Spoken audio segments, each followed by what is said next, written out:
Hi, my name is Masa and welcome back to my channel. And today I'm back with a reading update or a kind of wrap up, but not really. So I'm just gonna share what I've been reading lately since it's been a while. Um, I'm not sure how much I'll have to say about the books I'm about to talk about, but I just wanted to combine all of them together so that I can get the rhythm going after this video. So I'll just start by talking about. Okay, so the last I'll talk about the Shadow and Bones trilogy. So I read the Shadow and Bone trilogy by Lee Bardugo. So if you don't know what it's about by now, like if you read YA fantasy, you would have come across it. So it's just about this girl who discovers her powers in the middle of a war, and this entity called the Darkling wants to take advantage of her and use her to help destroy this force called the Fold that's preventing them crossing from one boundary to the other, and it's like dividing countries and stuff. So this kind of thing, when you go into the Fold, like you get destroyed or turned into a monster and stuff. So I read the entirety of the three books, and I'm just gonna talk about all three. So I liked the first one. It was a relatively okay book, like, but it still gave me, the old feelings of YA when it first started. So it had a lot of cliches, a lot of you know, mean girl stuff, a lot of um, I'm not like the other girls, and the character was very annoying. But I think I would have liked it at the age if I read it when I was in high school, because I remember when those books came out specifically. Like I think I heard about them and I was going to read them, but for some reason or other I did read them eventually. But it was kind of a typical YA book. The second one was not much to write about either. I felt like it was a repetition of the first one.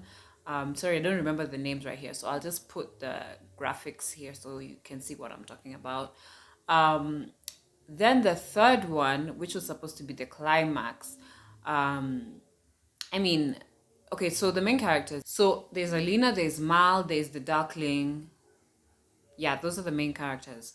And yeah, those are the kind of people you need to worry about. So the thing is, yeah, um, there's a lot of stuff about, most YA was just about triangles, love triangles. Who will she end up with in the end and stuff?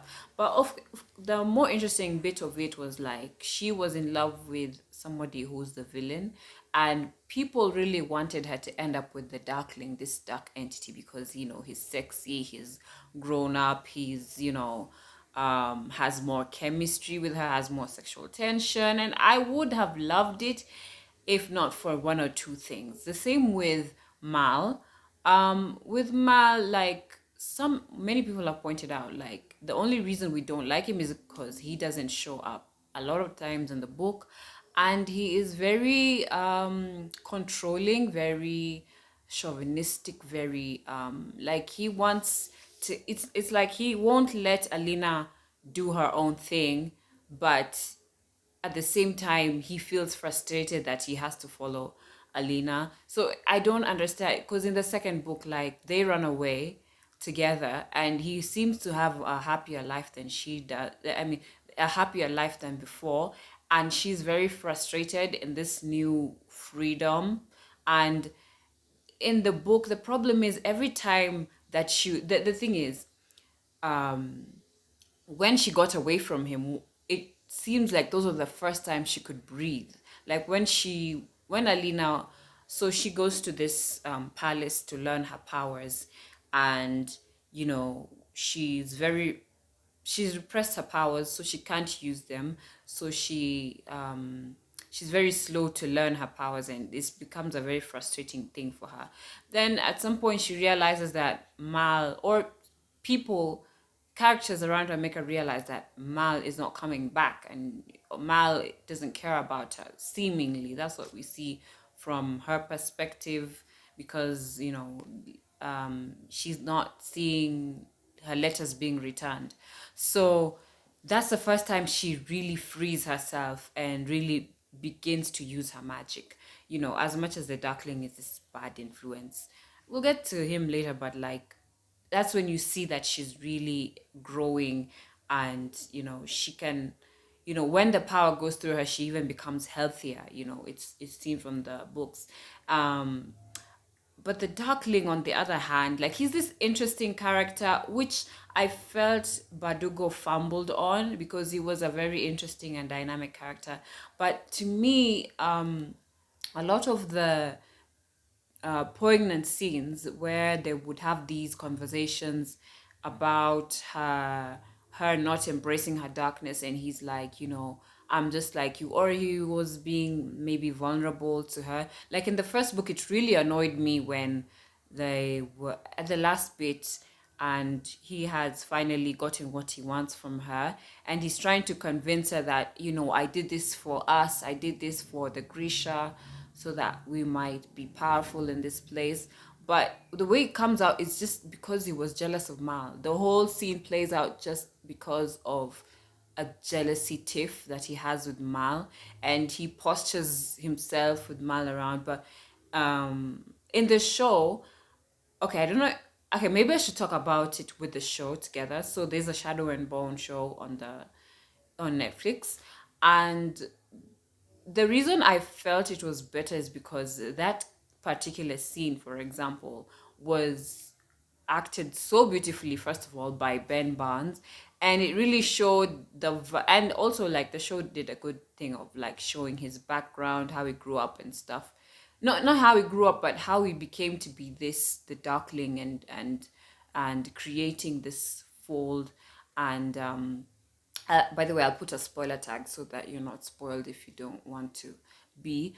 But yeah, it showed quite a lot of his background, so you can empathize more with him. But the problem is in the book, like, no, sorry. So in the show, Ben Barnes plays this scene very beautifully so that you can see that he really did believe that he did this for the Grisha. In the book, it's not that convincing because he just seems like all he wants is Alina. And Ben Barnes does this great thing of showing that it wasn't all manipulation, that he really cared about her. And in the second book as well, there was a funny scene in which Darkling calls her in her sleep and then tells her his real name. In the show, he tells her his name really quickly, and it was nothing. Like in the book, they made out this big thing about his name, but in the second book, like there's a funny scene. I thought that he was just sitting, and then all of a sudden, there there's a kissing scene for no particular reason, and I just felt like that did not move their relationship forward to me. They're sexy together, I won't lie, but their relationship dynamic, the push and pull thing, like to me, if a villain likes the the supposed chosen one, the moral character, or this upright one, I feel like there should be a pull thing. Like there should be, try to convince me, like try to pull this person so I'd be like, you're very alluring and stuff. But I felt like a lot of his charm fell flat in the books. And even the last book of the trilogy, like a lot of his character just crumbled because it just didn't like, the emotional impact was not there for me, and the way they handled him in the end, especially if I've not read the whole of the Grisha verse, but from how that particular trilogy ended, like if the Shadow and Bone trilogy ended there, like the Darkling story was not wrapped up well, his motivations are not clearly explained, like the plots were all over the place. Especially, I didn't get his motivation at all in the books, and in the show, like his motivation was clearly laid out, and his relationship to Alina was well done. The only character I liked throughout the books actually showed up in book two. Spoilers if you haven't read the book, but he first shows up as a character called Stamhorn, and is later revealed to be Nikolai. I loved his introduction to the world, and he was so funny and dynamic, and like an interesting character, and I don't understand why side characters are giving more personality than the main character. Like, as if I was told somewhere that it's supposed to be a self insert for the reader, but honestly, I'm not here to be reading boring characters. Like, I'm boring. I don't want to read about a boring person. So, let's have fun main characters. Like, let's them make jokes. Let them, like, the only time Alina was interesting was anytime she was around Nikolai, and she still managed to make Nikolai be boring. Like, how is that possible? Also the way she was trained and her powers, the way they evolved, they were just like, she was useless. Like, all that power and you can't use it to fight. Like, once she's upgraded, and then her powers are taken away again. So it's like, what's the point of training her? The moment she's trained, she's destroyed. So there was no point. How the whole journey was her trying to upgrade her power, and even her desire to get more and more power. As much as she did get the power, she didn't even use it properly. So she just did that thing where all the chosen one characters did, which is like sacrifice herself at the end and just blast a fool. The way I hate the way characters that are overpowered, not overpowered, but especially chosen one characters, have all this power and they can't wield it properly. The ones beside her knew how to fight. Like, I could say Zoya could fight using her power. She's a very powerful Grisha and she can fight.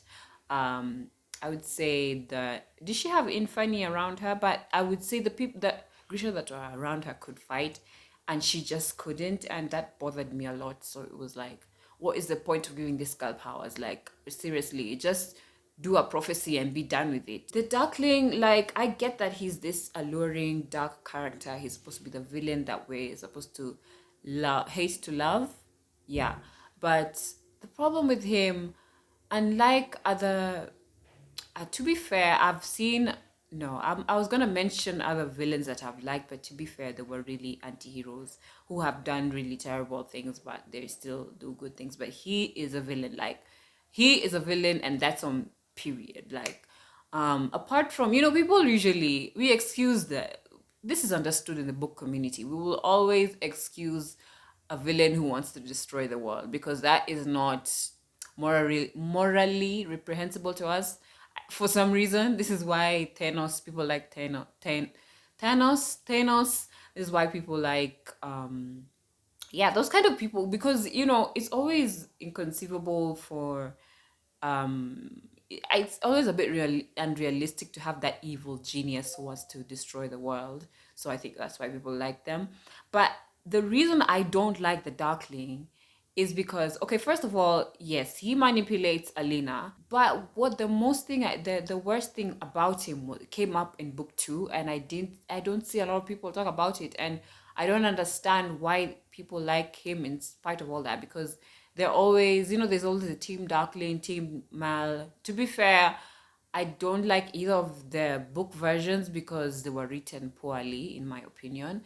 But what is really unforgivable is that he invades um, Alina's dreams, and then she wakes up. No, she dreams that she's kissing Mal, and wakes up and finds out that it's the Darkling. So that's a very gross violation of consent, in my opinion. Actually, not in my opinion, it is a very gross violation of consent, and he kind of got away with it, and like the readers let him get away with it, and that's it. And every time he would, I don't know, he would refer to her in the most basest of ways. Like, one time he even said, has he known you or something? Like, he was trying to find out if her and Mal had had sex. um and like, what's all that about? Like, Darkling is lauded as this guy who like gave her freedom and all that, but freedom to use her powers, that is. But like, he's a terrible guy. Like, can we not skip over that, please? So, in conclusion, I would say these books are so bad. Like, don't read them. I would say go further and say, like, the show is way better than the books. Although, one thing about the show, and I saw some Asians on Twitter talk about it, but like there's a racism problem in the show because now that the main actress is Asian, so she because okay now she was they changed her what so her background to be Shu because there's a not a community but there's a country full of people who are Shu, and so that translates as Asian in the show, East Asian, and she was the only character facing like racism from other characters, so they would make rice jokes or talk about her appearance or like refuse to serve her food and in the wait, not in the school but in the place they were with her colleagues who yeah, her map drawing colleagues and stuff. So it's like she was the only character facing racism and she was a person of color, which doesn't make sense because there was a black character and a South Asian character in the show. They didn't face any racism. Not that there should be more racism in the show, but why is this concentrated on her particularly? This is just a one of those miss where representation goes wrong. So you put people of color there for representation, but you don't do it properly. So you end up traumatizing instead of you know representing. So it's not like we need more racism to be shown for the other characters who I'll speak about later, but I don't understand why this only worked for her and why there wasn't a very good concrete explanation as to how race works here, because now you've introduced it into the world. I would have rather preferred that it just didn't exist. But I would say the show is so much better than the books. Don't read the books. If you want to know what happens in the books, read a summary. Like, I'm gonna say this is very blasphemous, but just go read a summary. Like, those books are not worth it. I'm sorry, but Bardugo missed. She missed there. So we move on to Six of Crows by Lee Bardugo again. So this is an extension of the Grisha verse world, and now this is about a cast of six, a crew of six, called the Crows. So there's who Kaz, Inej, Matthias, Nina, Jesper, and Willen. So they are all. This is like an Ocean 11 kind of book, and the whole thing, is based on Russian inspired. The whole Grishaverse is a Russian inspired fantasy series, and they're like thieves or convicts, or they all have interesting backgrounds and stuff, and they're all going to carry out a heist. So they're supposed to steal this scientist from a very well protected court, who is like creating a drug that can enhance Grisha powers, which is very dangerous for Grisha because it makes them addicted, and but it also enhances their powers, but it's detrimental for them. But it can mean the destruction of the world for other people who are non-Grisha, but for the Grisha it's bad for them because like they can be used as weapons by non-Grisha. So they were included in the Shadow and Bone show, but just Kaz and Inej were included in the show. I would say the actor for Kaz did a very good job. Like, he was just as I imagined him in the book, although his voice could have been more hoarse. It was a bit high toned, but I mean it's fine. Like, he did it, like everybody acted their asses off. Nobody slept on, like, they spent money, like they found good actors, and I feel like most of them are new to the scene except for maybe Ben Barnes, but they were all really good. Like, the Inej actor was great, Jesper was great. As for the book, it was about a heist, but I couldn't tell you the first thing about the heist. Like, I didn't care about the heist. This was mainly a character study, so it wasn't much plot in it. So you could see the backgrounds of all the six characters, except I feel like Bardugo doesn't like Willen that much. There was almost nothing about Willen except that he's I think he has ADHD. Also Kaz is I would say a disabled character because yeah, he was a disabled character, and I think the author based it on herself.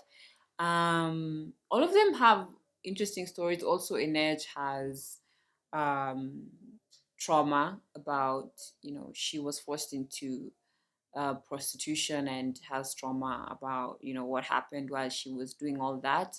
Matthias and Nina were given a lot of screen time, but with the inner monologue thing, I feel like I could only relate. I not to relate, but I only really fell in love with Kaz's story. I don't know, or maybe am I just saying that because it's my favorite character? But I would say Jasper and Willan were neglected a lot. I know almost nothing about them. I just know that Jasper likes guns and gambling. He has a gambling problem, and he's gay. That's it. Willan has ADHD. He's gay. His father hates him. Like there's not much about Jasper except okay, there's a plot twist in the book, but I really felt like Badugo only concentrated on the four of the six. So it wasn't as hyped as everybody makes it out to be, but it was a solid read. I give it 4 out of 5.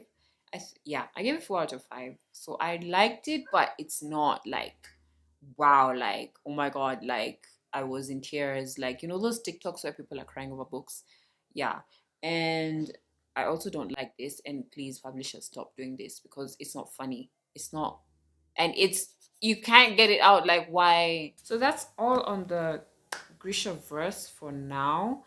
As for the show, I can't say much about what I liked about the crows on the show because um they made up a lot of stuff that happened. So, oh yeah, the thing I was talking about racism, like race, the racism only happens to Alina, but doesn't happen to Jesper, and who Enej, which is interesting and weird because why? Why did you introduce race not so only to inflict it on one person? Like, who the hell is writing this show? Not a person of color, I'm sure. And y'all did my boy Jasper dirty. What is that hair on his head? Honestly, even if he's mixed, yeah, you can't be doing his hair like that, man. Like, nah, they did him dirty. Please. No lineup, nothing. The hair is just, come on now. Come on now. Let me not even start. Let me not even start. I just expect improvements in season 2, and y'all better not mess up Nikolai. Like, he's the only reason I finished that series. Like, that series was so boring. Okay, let's move on. The next book I read was The Gilded Ones by Namina Fona. This is a black fantasy book about these girls who are, I mean, girls in a society, in a patriarchal society, are taken to this bloodletting ceremony when they become of age, and they when they if their blood bleeds red, then they are human, but if it bleeds gold, then they are deemed demons. So the main character Deka is, obviously for the plot to move on, they find out that her blood bleeds gold. So it turns out that she's taken away to fight for the country against this evil force that is trying to destroy everybody. So these elite force of girls, not the elite force of girls, this group of girls are trained to be elite warriors to defend the country against against these dark forces, and they are also helped along with some boys along the way who are around the same age. I will really say that this is really like Black Panther, Dora Milaje, and also Children of Blood and Bone in some ways, and in some ways no. It's a very strong theme of feminism in this book, and a lot of trauma is talked about here. So a content warning is needed for sexual violence, trauma, abuse, graphic violence is here, which is odd for a YA book. So I was like, which age group is this targeted to, but I mean, I guess these days teens watch the worst shit on the internet, so I don't know. I really liked this book for the most part. I thought the main character was good. Like not a lot of main characters in YA impressed me. But I really liked her best friend in the book. I forget. I think it was Brie or something. She was so lovely. She was just the best, like the best sidekick, you know. And it's funny because she's a white sidekick, and usually we complain about the black girl sidekick. But she was so precious. Like she really, like this book really shows you the power of sisterhood and how women fight together. You know, some of these books, like they just give the sisterhood bit like a side note thing, but this is the main thing that holds this book together, and it's the thing that really drives the main character. Usually what drives the character is, you know, romantic love, but here it's the sisterhood that she has. But I mean, it was enjoyable, but at the end I felt like it was a bit rushed. Some plot points were just hanging in some places, and the villain was very cartoon like, the kind that tells you the plan. I mean, if it weren't for those meddling kids, that's the kind of villain that was in this book. I felt like another mysterious character would have worked very well as the villain, but I don't know why the idea was abandoned. This book has a lot of mixed reviews, so there are people who didn't like it and the people who really loved it. And I would see both sides, but I think as well this is a YA book and it was written for teenagers to enjoy, you know. So if I was 15, 16, I would have really loved this book, and I'm really liking this new renaissance of YA fantasy. And I find that it's a lot of black adults reading it, because we didn't have that stuff when we were younger. We didn't have a lot of this YA that is available for us now. But the thing is, yeah, you are adults reading YA, and I think you should just be fair reading the book, because this was written for 15 to 16-year-olds to 17-year-olds, you know. So if I was that age, I would have devoured this book. I'd be like, this is the best shit ever. Like, why you? I would have dunked on Twilight. I'd be like, why you all reading this? I mean, this book is still holds up right now, but I feel like if I was younger, I would have really adored this book, and I wouldn't have listened to anything anybody had to tell me. You know, you wouldn't have told me anything. It would be my comfort book. And it still is, because I read some things in here that would have healed me when I was younger. Like, I would have been like, wow, this author really sees me, sees who I am. And that's why you find a lot of black adults are reading these kind of stories, because we didn't have them. But I think people should also be careful, because they are not written for 20-plus-year-olds. These are not your typical, as much as it has the violence. And it also had a part where a character said feck, which, like, yo, did you target, is this a middle grade? Like, why? Just don't put it in there. Put the cuss word in there, or don't. Like, why did you do that? But aside from that, I also blame how it was marketed, how it's being sold in Africa, especially, or no, just in our bookstores, in our local bookstores, for example. I see this book being placed in the Africana section from the bookstore I got it in. And it's like, this shouldn't be next to Chimamanda Ngozi Adichie's books, or next to Chinua Achebe's books, because no teenager is gonna touch that stuff. I'm sorry, but a lot of teenagers find that Africana is for grown-ups, or they find that, you know, now if you put it in the Africana section, you're inviting adults to come to that section, because that is where a lot of African fiction is. Yes, it is written by an African, but teenagers are not going to see it. So I would prefer like books like Children of Blood and Bone and this book. If you can put it in the teen section, like you do Twilight, like you do Cassandra Clare's books, like you do, what is it, Harry Potter, you know, more teens will pick it up and more teens will read it. I would be more interested to know what the Gen Z think of the book than me. Like, I don't want to see, what do we call, am I even a millennial or a Gen Z? I don't know. The border always changes, but I don't want to, the reason for people not liking this book to be reasons which, a teenager would have loved this book. You get me? I feel like it's not fair reviewing for everyone. So what I tend to do when I find that the writing is probably like too young for me, I just rate it higher because I rate it higher when it's a good book, because I feel like somebody younger will enjoy this better than me. But personally, I'm not gonna continue with the series. I enjoyed what was here, but that's where we'll stop for now. But it's a very beautiful, aesthetic book, very fast paced. I enjoyed what I read, but I don't think I will continue. So that's it for my reading update slash wrap up. I hope you enjoyed it. I hope to make videos in consecutive order soon. Oh yeah, don't forget to like, share, and subscribe. And I'll see you in my next video. Bye.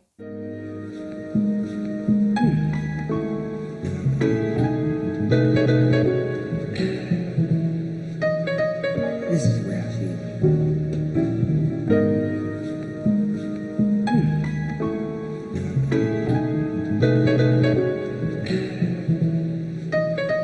This is where I feel.